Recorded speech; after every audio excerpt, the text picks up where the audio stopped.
Digital media and the platforms we view it on are designed for entertainment, communication, convenience, and information gathering. Whether this is for staying in contact with relatives, checking your email on the go, or creating and sharing content with the whole world, it is clear that the use of digital media has grown exponentially over the last few years alone. So, what does this mean for education and the curriculum in schools? Do we adapt to embrace digital media, or do we confine to our traditional ways of schooling?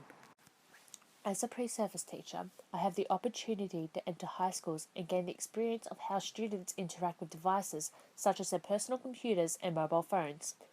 Although, I also see how teachers use this to their advantage, or not to. In the book Experience and Education by Dewey, he explains the purpose of education is to prepare students for future responsibilities by imparting prior knowledge using textbooks, as they are the wisdom of the past and teachers are the mode of delivery. Students are expected to be obedient, docile, and respectful of the teacher. This is a traditional mindset and forward way of teaching the curriculum. It essentially means that students have to be passive in the classroom and accept all information taught to them as fact without questioning it. As technology changes and expands to new mediums and ways to access information, why doesn't the curriculum adapt to these changes? Dewey further explains that genuine education comes from experience. Thus, it's the educator's job to provide an enjoyable experience for his students that is engaging and immersive.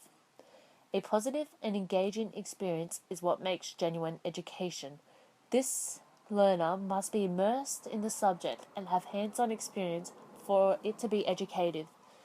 This is otherwise known as progressive education. Kalantzis mentioned in her chapter that communication is no longer confined to print-based media. The younger generation has grown up with technologies such as computers and thus has found themselves competent in this technology. What doesn't make sense is that these same students are still expected to learn from old traditions mentioned above. Kalantzis goes on to further explain that students are only interacting with print-based media in their education life. In their out-of-school lives, these students are interacting in online communities with their peers. Edward Groves talks about the importance of explicit teaching, that effective teachers build on the notion where they construct their lessons around the interests of the individual students. This allows the teacher to understand the student and what motivates them to learn.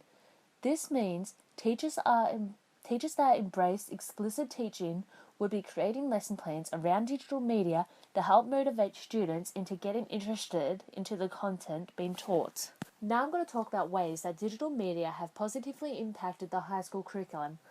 From my own experiences of working closely with a student, I incorporated digital media into my short lessons by playing online grammar games, researching key terms and concepts, or using pictures as visual aids. In doing so, I noticed my student was much more interested in what we were doing compared to the times I brought in worksheets. This relates to Jean Hayes, who explained that passionate affinity spaces refer to what an individual is interested about and learn through in an educational environment. Hollett's article reflects this as he explains that interest is the utmost importance when it comes to learning and that passion is the core component when it comes to individuals wanting to learn. From all that I've talked about, it is safe to assume that the younger generation are connected to the online world, thus more influenced by digital media.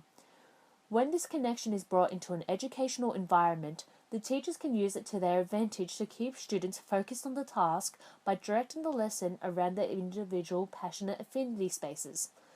Kalantzis mentions that digital media can be incorporated into a lesson by adopting a multimodal approach for teaching.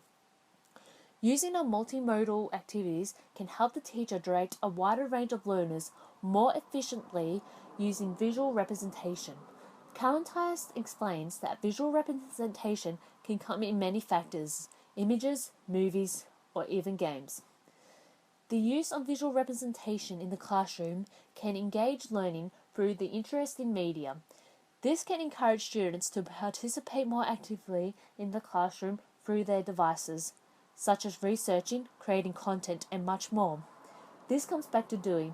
He states that an educative experience is supposed to arouse curiosity, be immersive, and encourage the desire and purpose to help students stay motivated in the classroom.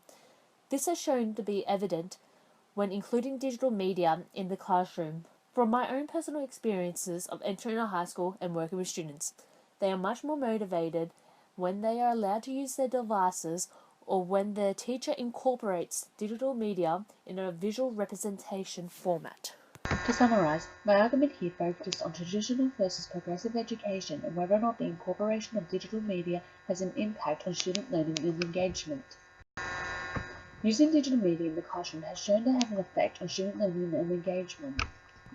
This is done through progressive education, where the teacher can adapt their own personal pedagogies to the reflected passionate infinity spaces of each individual student. The generation growing up today have been widely affected by digital media and other advancing technologies. Teachers can use this to their advantage by incorporating explicit teaching and multimodal learning styles with digital media influences into the lesson to ensure students are engaged and interested in what is being taught. Okay, so that brings us to the end of the video on traditional versus progressive education and the incorporation of digital media in schools. I hope you enjoyed it.